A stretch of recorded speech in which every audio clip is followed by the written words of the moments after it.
Και πρώτα απ' όλα τι εννοούμε λέγοντας παιδεία?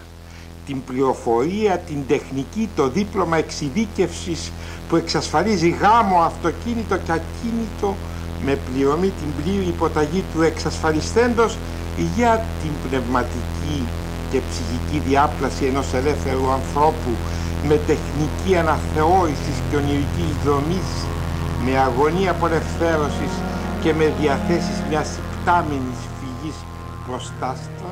Ο Λαχιοπόλης του ουρανού.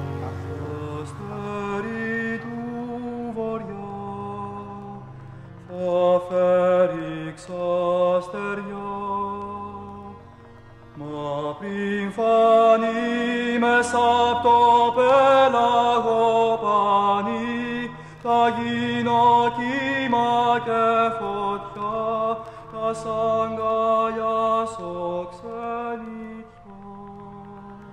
Εσύ χαμένη μου πατρίδα μακρινή, θα μείνεις χάδι και πληγή, σαν ξημερώσεις αλλοί. Ανήκω στους μελλοντικά απερχόμενους και δεν λυπάμαι πια γι' αυτό. Το θέλω. Αυτοί που δεν το θέλουν είναι ανυποψίαστοι. Μάνος Χατζηδάκης. 15 Ιουνίου 2014, 20 χρόνια μετά.